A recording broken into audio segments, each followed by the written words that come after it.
Aleluia. Marcos capítulo 10, verso 9. Vamos ler a partir do 6. Jesus estava respondendo aqui aos discípulos o porquê do divórcio. No verso 5 ele falou que isso era um resultado da dureza do coração do homem. No verso 6, Jesus disse assim: porém, desde o princípio da criação, Deus os fez homem e mulher. Diga homem e mulher. Amém. Bem claro isso, né, irmão? Só tem duas opções: ou é homem ou é mulher. Amém? Glória a Deus por isso. Verso 7. Por isso deixará o homem a seu pai e mãe, e unir-se-á a sua mulher, e com a sua mulher serão os dois uma só carne. De modo que já não são dois, mas uma só carne. Portanto, o que Deus ajuntou, não separe o homem. Vamos orar? Pai, eu te dou graças por essa manhã, te dou graças pela tua presença nesse lugar. Essa é a razão principal de estarmos aqui, desfrutar dela, desfrutar da manifestação dela em nosso meio, essa unção coletiva tão refrigeradora. Pai, muito obrigado por essa igreja, muito obrigado por podermos nos reunir nessa manhã livremente aqui nessa cidade, em nossa nação. Obrigado, Senhor, pela vida de cada homem e mulher que o Senhor trouxe para esse lugar. Eu creio, Senhor, que a Tua palavra irá alcançá-los sobrenaturalmente. Eu creio no Teu Espírito Santo em cada coração, trazendo entendimento, iluminação, revelação, ajustes necessários. Muito obrigado, Pai, porque sairemos daqui totalmente diferentes de como entramos. Sairemos mais alimentados, mais revigorados, mais motivados a viver a Tua palavra, a experimentar da Tua vontade em nossa vida, em nossa casa. Sairemos daqui mais convictos de que cada um de nós e a nossa família serviremos ao Senhor. Muito obrigado, Pai, por cada um que ainda vai ouvir essa palavra e porque a vida e a família dessas pessoas também não serão as mesmas, em nome de Jesus. Amém. Glória a Deus. Foi nos dado um tema maravilhoso para essa manhã. Queria que o pessoal colocasse o primeiro slide aí com o tema. Aleluia. Diga comigo: amor, a manutenção da família. Acho que você ainda está com sono. Você pode falar um pouco mais forte, diga assim: amor, a manutenção da família. Olhe para quem está do seu lado, bem carinhosamente, diga: ei, o amor é a manutenção da família. Amém?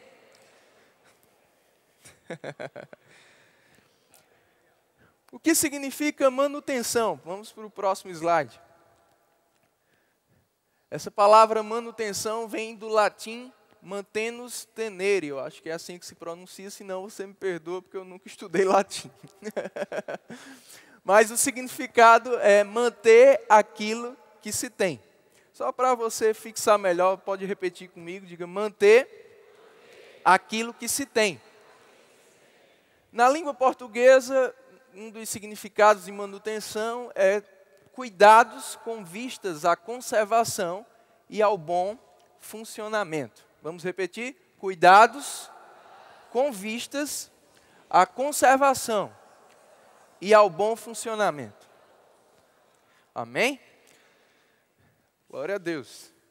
Então, é necessário mantermos a nossa família, mantermos aquilo que estabelecemos. Amém? Mantermos aquilo que temos.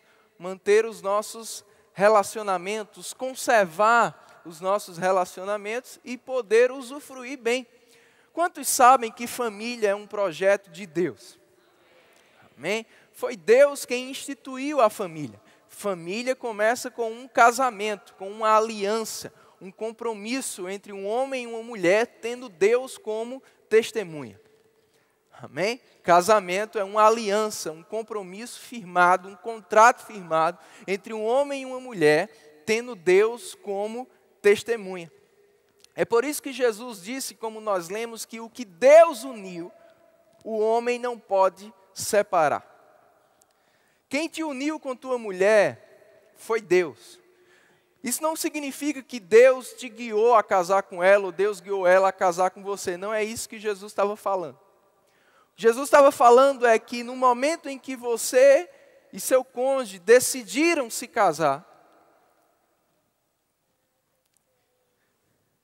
e se comprometeram nesse casamento, fizeram esse compromisso, esse contrato, essa aliança, Deus, Ele estava ali como uma testemunha, selando aquele compromisso, selando aquela aliança. Então o casamento é uma aliança dupla. É uma aliança entre um homem e uma mulher, mas é também uma aliança daqueles dois com Deus. Quando você assumiu o seu relacionamento com a sua esposa ou com o seu esposo, aquele casamento, você não estava somente entrando em uma aliança ou um compromisso, ou firmando um compromisso com aquela outra pessoa. Você também estava firmando um compromisso com Deus. Deus estava ali unindo. Deus não estava representado por aquele juiz, ou por aquele padre, ou por aquele pastor, ou quem quer que seja. Ali era uma representação humana, de testemunhas humanas. Mas além daquelas testemunhas humanas, Deus estava testemunhando aquilo. E Deus leva muito a sério aquilo que Ele testemunha.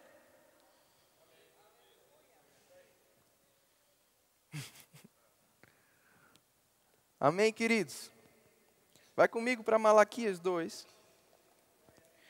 Eu estou te justificando porque a gente precisa manter a nossa família ou manter o nosso casamento.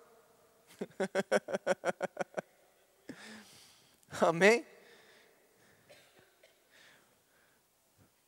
Primeiro ponto pelo qual a gente precisa manter é por temor a Deus.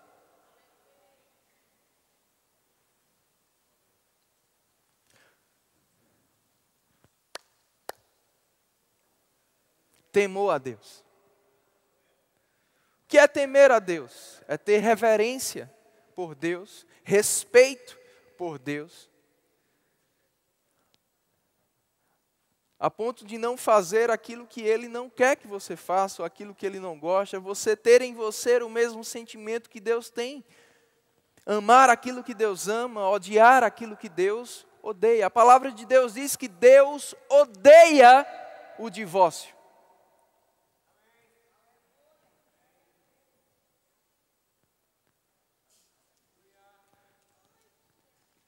Odeia o divórcio.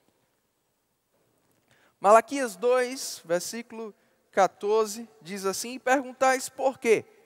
Porque o Senhor foi testemunha da aliança entre ti e a mulher da tua mocidade. Testemunha. Aquele que selou, aquele que firmou de fato aquele compromisso, aquela aliança, aquele que estava unindo verdadeiramente. Por isso Jesus disse: o que Deus uniu, não separe o homem. Isso significa que divórcio não deve ser uma possibilidade.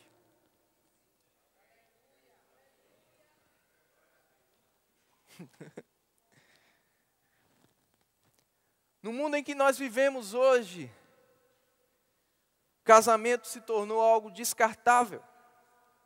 E isso é devido à falta de temor, à falta de conhecimento do que de fato é o casamento, do que Deus pensa sobre o casamento, da visão divina sobre casamento. Casamento não é descartável, que você usa e joga fora. Não, manutenção. Por quê? Porque você usa e tem que lavar. Um copo de cristal eu não uso e descarto. Eu uso e faço o quê? Manutenção. Seu casamento não é um copo descartável. Pode ser para você, que ainda não tem temor a Deus. Mas nessa manhã eu vim te trazer temor a Deus. Eu vim te trazer conhecimento, sabedoria, e o princípio da sabedoria é o temor do Senhor. Você precisa entender que para Deus, casamento não é copo descartável, é copo de cristal, do mais caro que você puder encontrar. Vai comigo para Cantares. Tá bravo, pastor? Não, estou só emocionado um pouco. Aleluia. Cantares capítulo 8.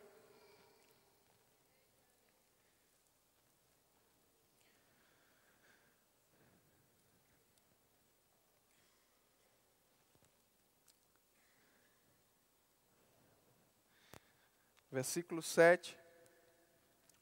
Vou pedir perdão ao pessoal da mídia porque eu vou voltar para os slides anteriores, mas tem um slide aí com esse versículo de Cantares. Se você puder achar aí e colocar. A gente vai ler ele na versão da Bíblia, a mensagem, uma paráfrase desse versículo. Na Bíblia, Almeida, revista revisada, diz assim: as muitas águas não poderiam apagar o amor, nem os rios afogá-lo. Ainda que alguém desse todos os bens da sua casa pelo amor, seria de todo desprezado. Aqui na Bíblia a mensagem diz: as muitas águas não podem apagar o amor, as correntezas não conseguem arrastá-lo, nem toda riqueza do mundo pode comprá-lo. É mais valioso que o cristal. Agora, o que faz com que se mantenha intacto? O que faz com que um relacionamento, o que faz com que os relacionamentos familiares, uma família, e isso depende do casamento, o que faz com que a família se mantenha intacta, o casamento se mantenha intacto, conservado, preservado? Aquilo que vai dar manutenção, que é o amor. O amor não pode ser apagado. O amor, ele não é influenciado por fatores externos, por forças externas. O amor, ele é algo imutável, porque ele é incondicional. Ele não depende das circunstâncias.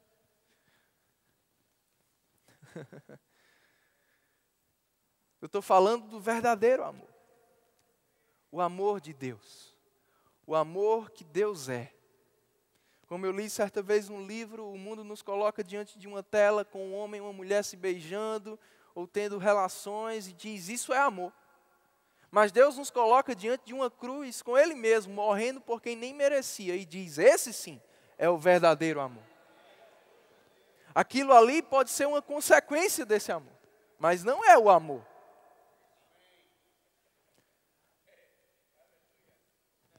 O amor físico, o amor eros, a atração, precisa estar governado pelo amor ágape, o amor de Deus, o amor que Deus é, o amor que Deus provou, como está lá em Romanos 5,8, enviando Jesus para morrer por mim e por você, quando a gente nem merecia. Então o amor não é algo que se tem porque se merece, ele é incondicional. Amém, irmãos? Ele não acaba. 1 Coríntios 13 fala bastante sobre esse amor. E no verso 8 diz que o amor jamais acaba. Tem um slide com esse versículo também na Bíblia amplificada. Diz que o amor nunca falha, nunca desaparece ou se torna obsoleto, descartável, desatualizado. Amém? O amor não chega ao fim. Talvez você possa dizer, não, mas isso que você está falando, isso é coisa antiga. Né? As coisas hoje em dia estão diferentes. Ei, o amor não se desatualiza. Porque Deus é amor e Ele é o mesmo, ontem, hoje e será para sempre. Então o amor que funcionou ontem, funciona hoje e vai funcionar amanhã. Então o amor não acaba. Muitas pessoas justificam uma separação dizendo que o amor acabou. Eu te digo, o que acabou foi a vergonha da cara. O que acabou foi a tua coragem. O que acabou foi a tua moral, ética, teus valores, o teu compromisso. Amor não acaba.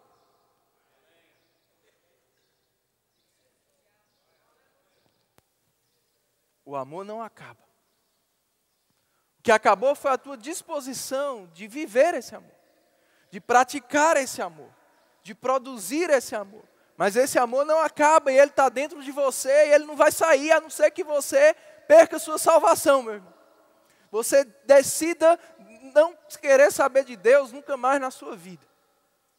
E do mesmo jeito que você decidiu confessar e esse amor veio, você confessa que não quer mais, perdeu. Mas se você tem esse amor derramado dentro de você, se um dia você confessou Jesus como Senhor da sua vida, esse amor está aí. Ele não acaba. Tudo que nós precisamos fazer é vivê-lo, é produzi-lo, é colocá-lo em prática. Amém, irmãos? E esse amor vai manter qualquer família. Esse amor vai manter qualquer casamento. É bem verdade que a Bíblia fala algumas situações em que Deus, Ele permite o divórcio. Quando há traição, o adultério, por uma das partes, a outra parte, se quiser, pode se divorciar. Ou quando há a livre vontade de uma parte também desprezar de vez, né? Não querer nada com a outra. Mas isso não isenta nenhuma das partes das consequências que se vai ter. Porque fazer algo que Deus não gosta vai te trazer consequências. Consequências físicas, consequências emocionais e consequências espirituais. Então é melhor a gente manter. Se você não quer o dano e o prejuízo, é melhor manter. É melhor ficar na vontade de Deus. É melhor seguir o projeto de Deus, meu irmão. Sempre é melhor. A vontade de Deus sempre vai ser melhor. Aleluia! Então vamos aprender a manter. Temos 2 tipos de manutenção. Volta lá para o slide do início. Estou complicando a vida do pessoal da mídia, mas está tudo bem. Eles vão me perdoar. Existem 2 tipos de manutenção. Manutenção preventiva e manutenção corretiva. Alguns falam de um terceiro tipo de manutenção, que é a manutenção preditiva. Mas eu considero que a preditiva entra dentro da preventiva. Quando você percebe que algo pode acontecer, você ainda tem a oportunidade de prever aquilo, ou de prevenir aquilo, melhor dizendo. Amém? Amém? Manutenção preventiva, você faz regularmente, né, para que nada venha a acontecer. A manutenção corretiva você faz depois que percebeu alguma falha, percebeu algum tipo de problema, você corrige, você conserta aquilo. Eu não sei se sua avó dizia isso para você, mas prevenir é melhor do que remediar. Diga comigo, prevenir é melhor do que remediar. Amém? Tem um vídeo interessante que eu queria que o pessoal soltasse aí. Presta atenção. Some people like to climb mountains. I like to build planes in the air. I grew up wanting to be on a wing, wanting to be up this high. Sometimes the temperature up at altitude will reach 60 below. It's brisk, it's refreshing. You never know what you're going to come across up here. Canadian geese, mallards. Owls. These people back here, that's why I come to work. That's why I build airplanes in the sky. We're not just building a plane here. We're building a dream. I love this job. I look at a lot of things up here. When I look over there and I see that little kid, I look in his eyes, that's all the thanks I need. Quantos queriam estar nesse voo? Quantos sabem que isso não é real? Isso é ficção. Não existe isso. Não tem como você construir ou dar a manutenção dessa forma em um avião com ele no ar. Essa construção, ela é feita antes. Diga antes. E eu tenho no meu coração um grande alarme para falar aos jovens nessa manhã. Inicialmente. Visivelmente não estou vendo muitos. Quantos solteiros aqui que ainda vão casar? Tem uma parcela considerável. Eu sei que alguns estão assistindo ou ainda vão assistir ou ouvir essa palavra. Abre comigo lá em Lucas, capítulo 14.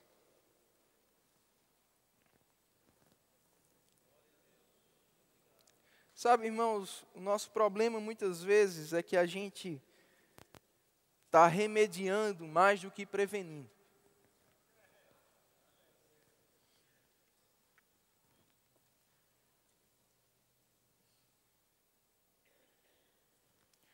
Jesus disse aqui, qual de vós, pretendendo construir uma torre, algumas versões até dizem uma casa, não se assenta primeiro para calcular a despesa e verificar se tem os meios para a concluir, para não suceder que, tendo lançado os alicerces e não a podendo acabar, todos os que a virem zombem dele, dizendo, este homem começou a construir e não pôde acabar.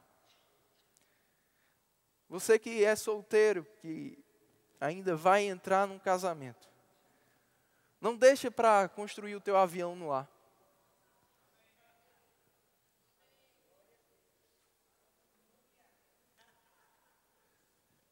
Amém? Constrói antes. Calcula.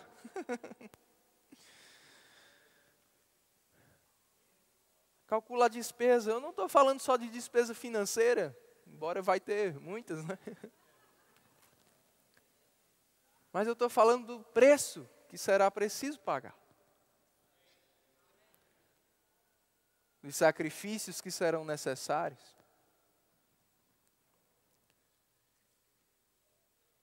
Porque você não pode entrar num casamento sem aquilo que vai manter o casamento, que é o amor.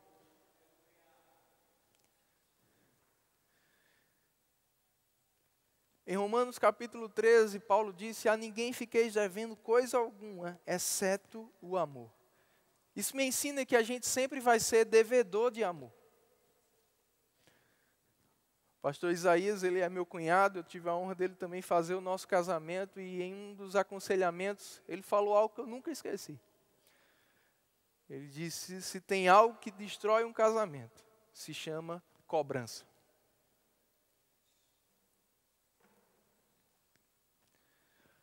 Veja bem, nós somos devedores de amor. Se a gente está devendo, isso significa que a gente não pode cobrar.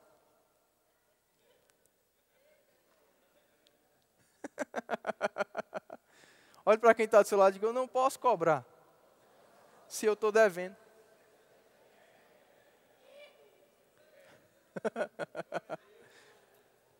O que isso significa? Que para você amar o outro, não é se o outro vai fazer isso, se o outro vai agir assim. Não, você deve amor. Você paga. Você não cobra.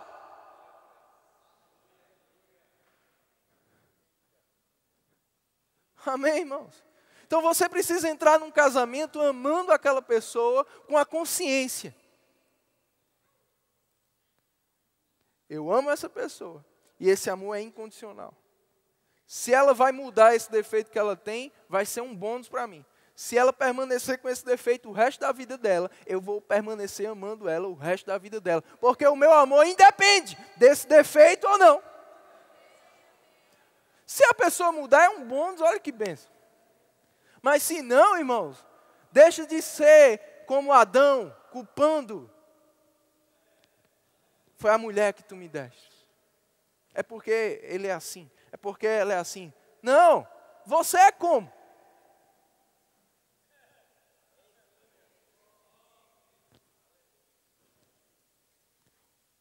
O amor faz com que você olhe para o outro não cobrando, mas admirando.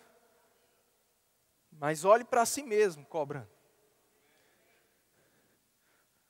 Porque o amor vai te levar a se esforçar todos os dias para ser melhor, para fazer melhor, para agradar, para trabalhar, servir em prol do outro. Eclesiastes capítulo 4.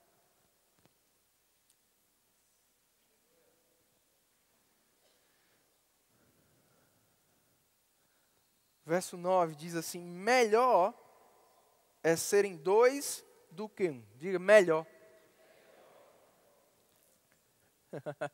Melhor. Melhor. Melhor. Uma vez eu estava na casa do meu avô, estava tomando um café, a televisão ligada, passando um programa lá. Nesse programa estava passando uma reportagem sobre pessoas que decidiram não casar. E uma dessas pessoas estava falando, né, do alívio que é a vida dela. Porque ela não casou, não quer casar. E ela dizendo, foi a melhor decisão que eu fiz. Só abrindo um parênteses, de fato, na Bíblia a gente vê que existem pessoas com esse chamado. Diga chamado. Você está aqui, diga chamado. Foi Jesus quem disse. Mas se não tem o chamado, você vai precisar casar. Amém? Você vai ter as opções. Mesmo que você não case, ok. Você não quis casar, ok.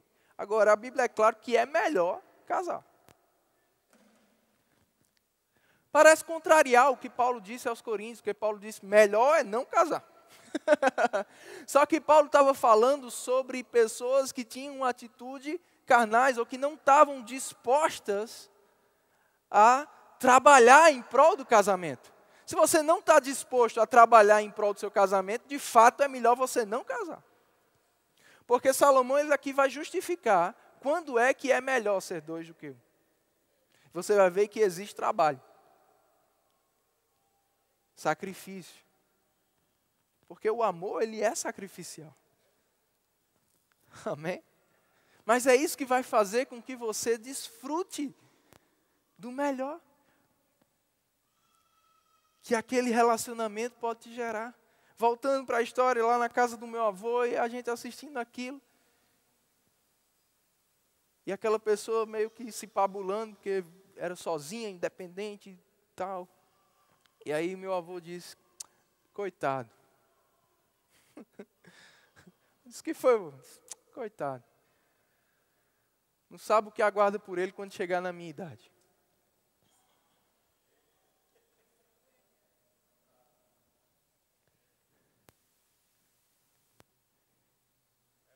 E eu, curioso, bom jornalista, por quê?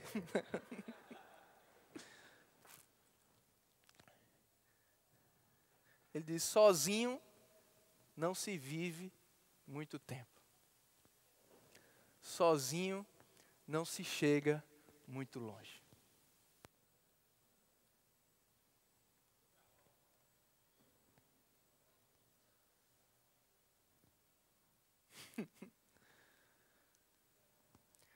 Acho que foi nesse dia que eu descobri porque ele ficou viúvo e quis casar depois, né?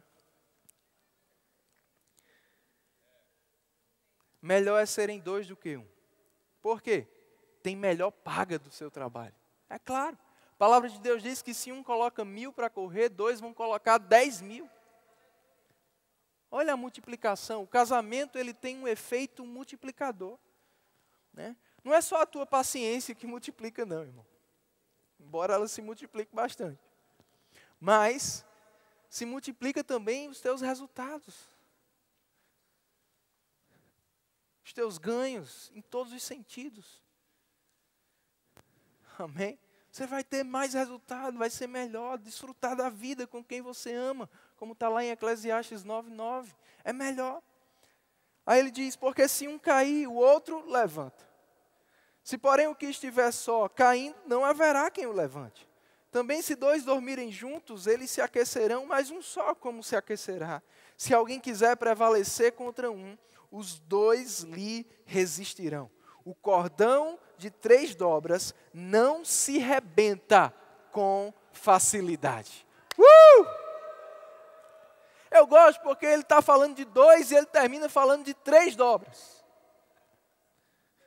E eu quero voltar com você para o que a gente falou no início. Um casamento é uma aliança, o homem e a mulher e Deus.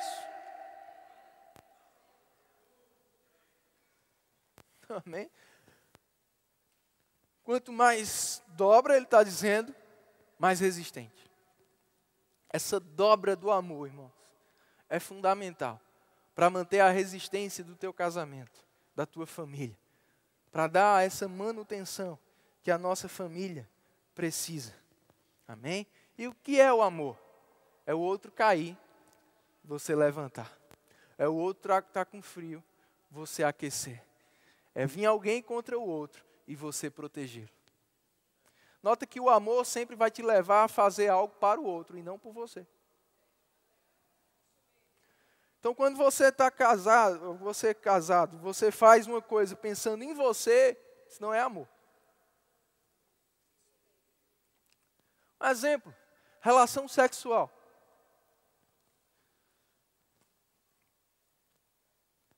Você sabia que o sexo não é para você se satisfazer? É para você satisfazer o teu cônjuge. E vice-versa. Significa que alguém vai estar te satisfazendo também. Mas você não faz sexo para se satisfazer. Se está fazendo, está com a motivação errada. A motivação é fazer para satisfazer o outro. E isso envolve todas as outras áreas do casamento. O amor é sempre fazer pelo outro. Agora, o que isso significa? Quando você faz pelo outro, você está mantendo o teu relacionamento resistente. Dobras, para uma boa dobra é preciso flexibilidade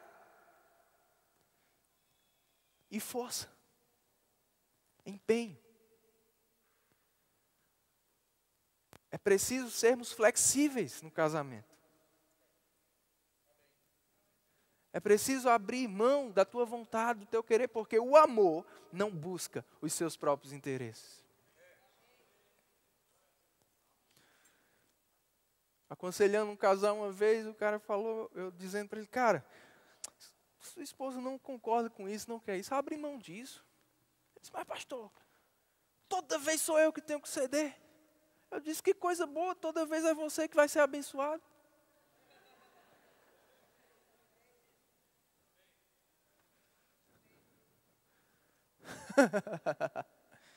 Ô glória! Amém, irmãos? Toda vez que você ceder, você vai ser abençoado.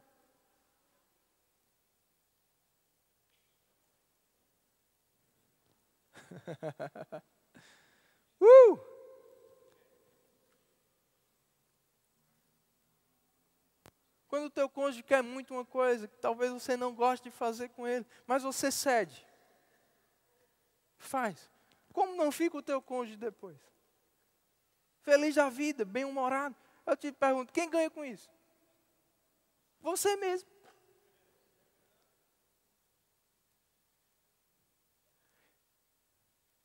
Irmãos, eu não gostava de assistir comédia romântica.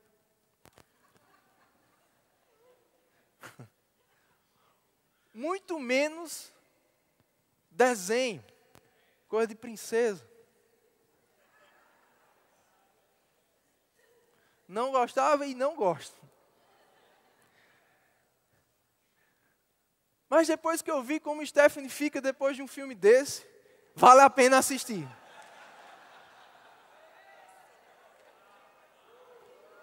Ela também não gosta de futebol.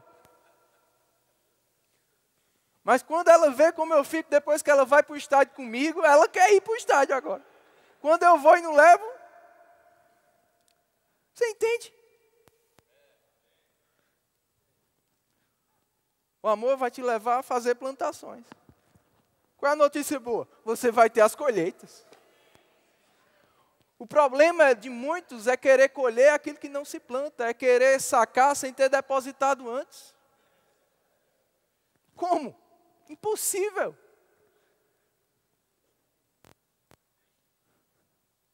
Amém, irmãos? Aleluia. Por que a nossa família, tem o último slide aí, por que a nossa família precisa de manutenção? Acho que é o próximo aí. Por que a nossa família precisa de manutenção? Para conservar, não acabar, porque nós não podemos separar aquilo que Deus uniu. Amém? E para aperfeiçoar, para ficar melhor. Amém? Ainda falando, irmãos, sobre os dois tipos de manutenção, preventiva e corretiva. Eu estava meditando essa semana e eu pensando sobre aquele primeiro milagre de Jesus no casamento, né, que ele transformou água em vinho. Foi ali uma manutenção corretiva, né? Faltou o vinho, acabou. E aí precisou de um milagre. Dentro de mim, irmãos, eu percebi o Senhor falando, melhor do que um casamento que acaba o vinho e se experimenta um milagre. É um casamento que o vinho nunca acaba.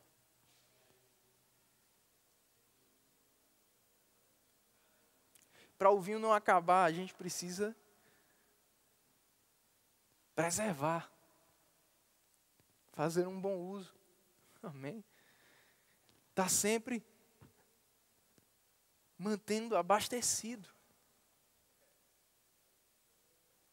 Manter é abastecer. O nosso corpo, qual é a manutenção que ele precisa? Uma das manutenções, alimento. Aquilo que não é alimentado morre. Se você não alimenta o teu relacionamento, vai morrer, vai ficar fraco. Infelizmente, muitos culpam o casamento, dizem, pastor, nosso relacionamento era muito bom, mas depois que a gente casou, não sei o que aconteceu. Eu acho que o problema da gente foi casar. Mentira, engano no diabo. O casamento não foi o teu problema. O teu problema foi você mesmo depois do casamento. Porque antes do casamento você tinha uma flexibilidade, você tinha um empenho, sinó, a tua parte, para esse cordão não resistir. Porque você queria estar conquistando aquela pessoa todos os dias. Você queria manter aquele relacionamento. Depois que casou, talvez você se acomodou e pensou, já estou garantido.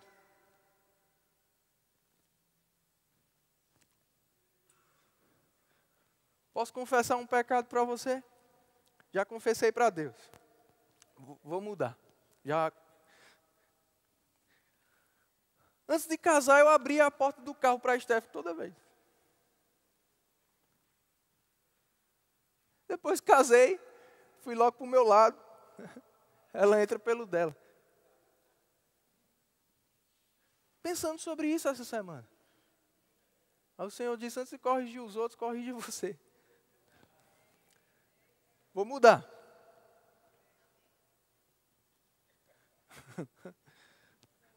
Isso aqui leva um tempo ainda, né?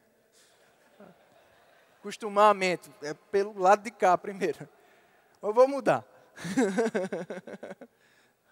Eu acostumei a mente antes, porque eu não posso acostumar de novo.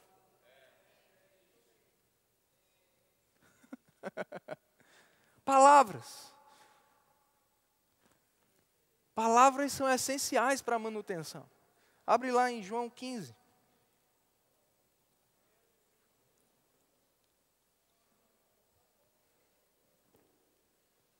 Estou começando a encerrar.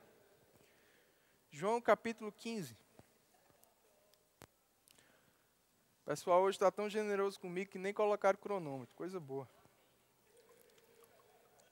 Brincadeira, viu, Dani? O cronômetro é uma coisa boa. Mas vocês vão me avisando aí. Mas está perto. João 15, 1 diz: eu sou a videira verdadeira, o meu pai é o agricultor. Todo ramo que estando em mim não der fruto, ele o corta. Mas todo o que dá fruto, ele limpa, para que produza mais fruto ainda. Algumas versões dizem, ele poda. Eu vou ler para você na Bíblia Amplificada, tá assim. Qualquer ramo em mim que não dê fruto, ele corta e tira. Mas ele limpa repetidamente cada ramo que continua a dar frutos, para torná-lo mais rico e mais excelente. Ele limpa repetidamente cada ramo que continua a dar frutos, para torná-lo mais rico e mais excelente. O que é essa poda ou essa manutenção? É eliminar os excessos. Você elimina os excessos e aquele ramo ele vai poder frutificar novamente. Você tira a sujeira que ficou da colheita anterior, para que você agora possa ter uma nova colheita. Amém, irmãos? Com que frequência a gente tem tirado os nossos extremos, exageros, nossos erros? Com que frequência a gente tem se limpado? Limpado o nosso relacionamento. É importante observar se a gente não está em algum extremo. Todo extremo é perigoso. Vovó dizia, tudo demais é veneno. Então, o que é que eu preciso equilibrar no meu relacionamento?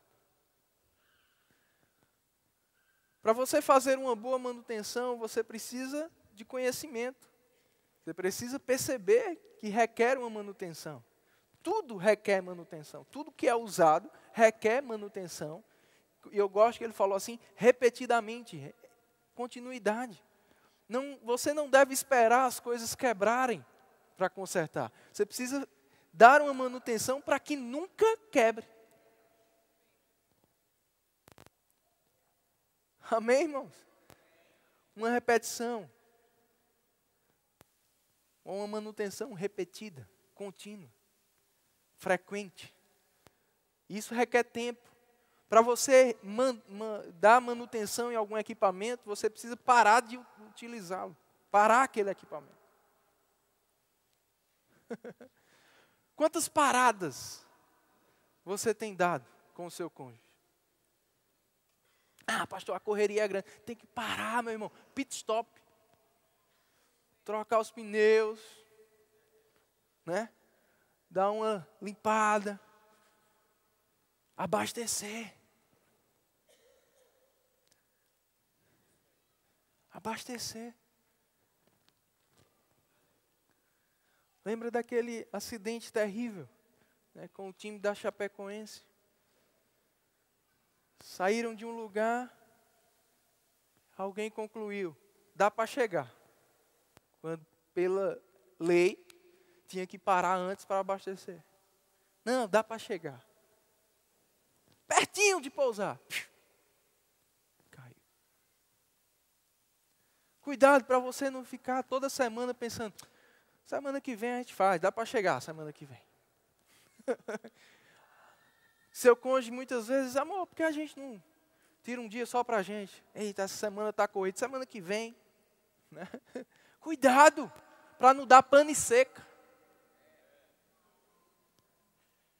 Faltou combustível. De repente, não funciona mais. Tem que abastecer, meu irmão. Tem que abastecer. Frequentemente. Isso é amor. O amor muitas vezes vai te levar a parar algumas coisas e priorizar a tua família. Ter tempo com a tua família. Manutenção requer tempo. Manutenção requer investimento. Você tem investido na tua família? Você tem investido no teu cônjuge?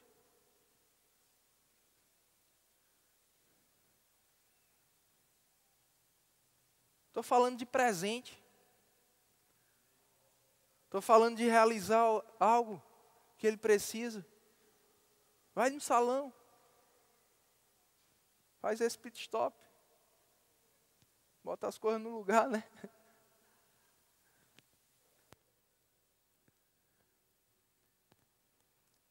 Aí você diz, não, pastor, mas é porque a gente não tem tantas condições, a gente está sempre poupando, economizando. Ei, se você não faz no pouco, você nunca vai ter muito. Com as condições que você tem hoje, o que é que você pode fazer pela tua família? Quais os investimentos? Eu falando sobre isso uma vez, um casal veio falar depois. Disse, pastor, a gente essa semana teve uma experiência. A gente foi deixar uma pessoa no aeroporto. E de repente a gente viu uma família fica vendo os aviões. O saguão do aeroporto, vendo os aviões. E as crianças felizes, vai pousar mais um, papai. Né? E os pais, eles que ficaram olhando aquela família, né, visivelmente sem muitas condições. Aí o cara foi curioso, foi perguntar, né? Pai, estou vendo a alegria de vocês, eles gostam de ver os aviões. E aquele pai disse, infelizmente eu não tenho muitas condições, mas a gente mora aqui perto do aeroporto e a gente sempre que pode vem aqui em família, porque meus filhos se divertem vendo o avião pousar e o avião decolar. Te pergunto, quanto aquele casal gastou? Vinha a pé para o aeroporto, aquela cidade, via, voltava a pé. Gastou o quê? Só tempo. Tempo você tem. Não vem me dizer, não tenho condições. Tempo você tem. Você pode não ter muito dinheiro, mas tempo você tem. Como você tem usado o teu tempo?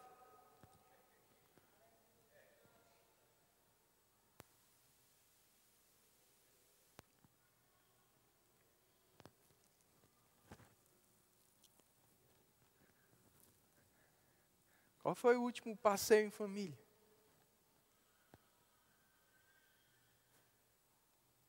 Filme em família.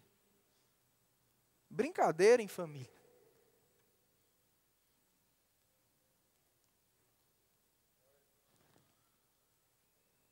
Teu problema não é falta de recurso ou falta de tempo. Teu problema é o egoísmo.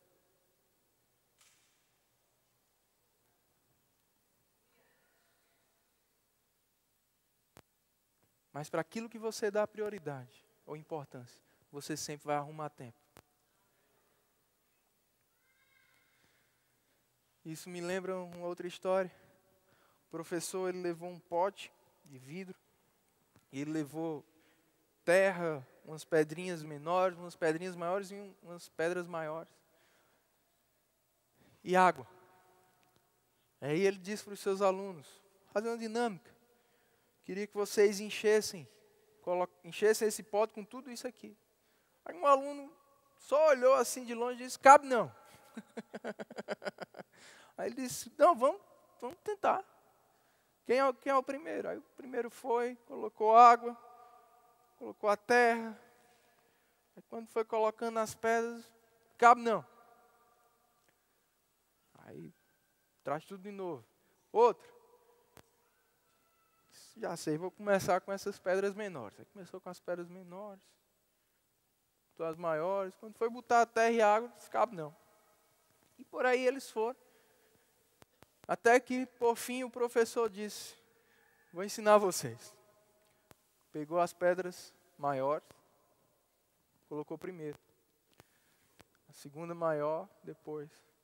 Ela foi encontrando lugar, né? Então, as menorzinhas, depois botou a terra, por fim botou a água. Os alunos ficaram admirados. Disseram, eita, professor, cabia. Eles cabia. Qual é a lição? Comece pelas maiores. Comece por aquilo que é mais importante. Vai caber. Vai ter tempo. Você só precisa priorizar o que é mais importante.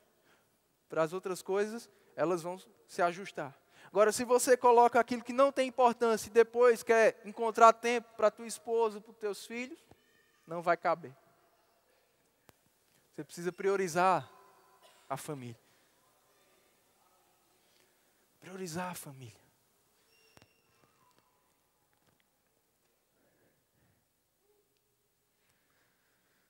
Amém, irmãos? E você vai manter. Você vai prevenir. Nesses momentos você vai poder corrigir coisas. Também.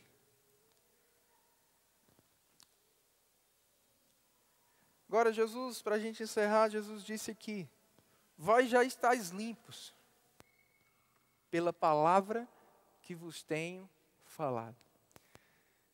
Em Efésios capítulo 5, versículo 22,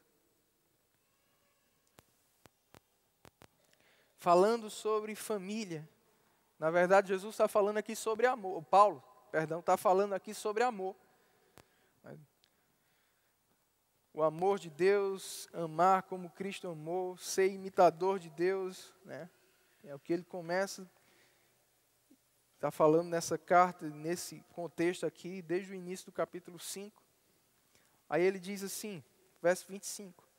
Maridos, amai vossa mulher, como também Cristo amou a igreja, e a si mesmo se entregou por ela. Amém? O amor se entrega. Aí talvez as mulheres pensem, pastor, está falando por maridos. Mas nos versículos anteriores você vê que ele falou para a mulher também o mesmo princípio, amor, submissão, se entregar para o outro, servir o outro. Amém, irmãos? Amém? Porque submissão não diz respeito à posição. Submissão é uma atitude. O homem é a autoridade no lar, é o cabeça do lar. Mas isso não isenta ele de ter essa atitude também. 1 Pedro capítulo 3, Pedro está falando das mulheres serem submissas. E no versículo 7 ele diz, da mesma forma os homens. Ou seja, aquilo que ele falou para as mulheres também serve para os homens. Só que para os homens que são autoridade, ele deu um plus. Diz, se você não fizer, sua oração será interrompida. Nota que a manutenção do teu relacionamento com Deus depende também da manutenção do teu relacionamento conjugal. Porque se você não está bem em casa ou na família, você não vai ficar bem em canto nenhum, meu irmão.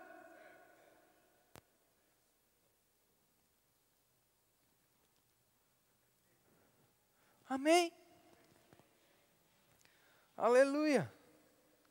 Aí ele diz, para que a santificasse, tendo-a purificado por meio da lavagem de água pela palavra, para apresentar a si mesmo, igreja gloriosa, sem mácula, nem ruga, nem coisa semelhante, porém santa e sem defeito. Assim também, os maridos devem amar a sua mulher como ao próprio corpo. Quem ama a esposa, a si mesmo se ama. Porque lembra do que Jesus disse? Se torna uma só carne. Essa carne precisa ser alimentada. Essa carne também precisa ser lavada. Como que a gente mantém o nosso corpo? Comendo e limpando. Duas coisas que você faz todos os dias, ou deveria, em nome de Jesus. Comer e tomar banho. Se você não faz isso todos os dias, eu preciso orar por você.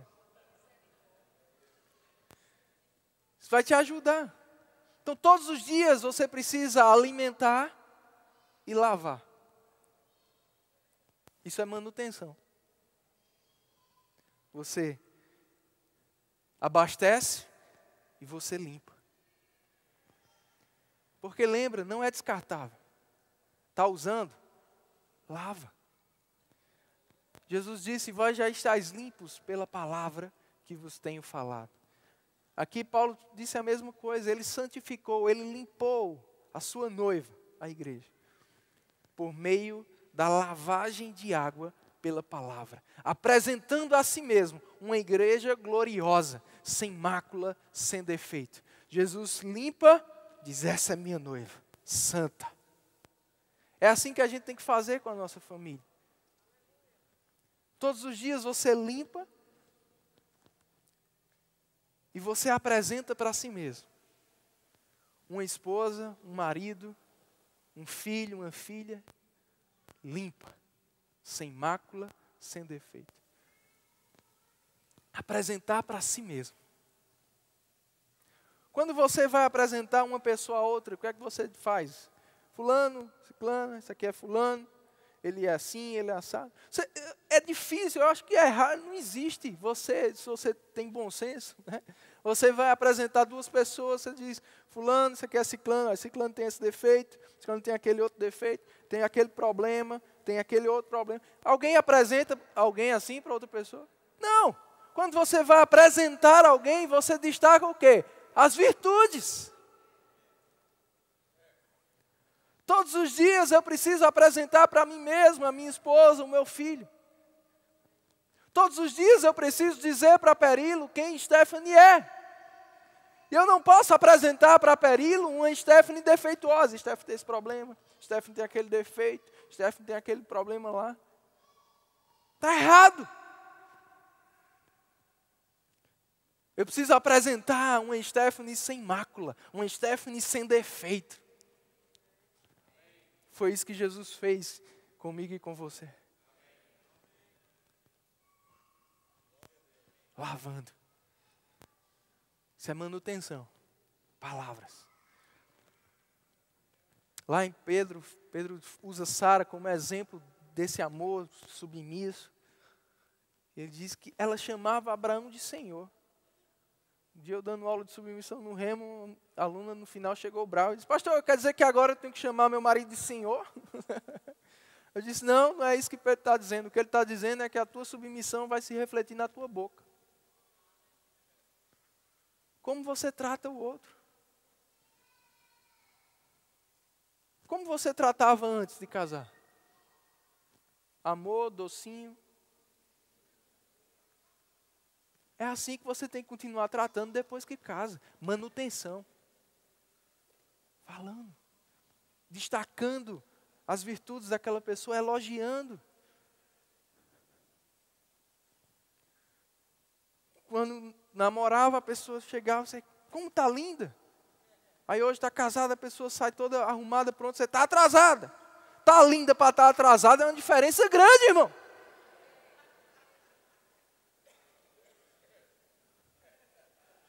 Tratamento.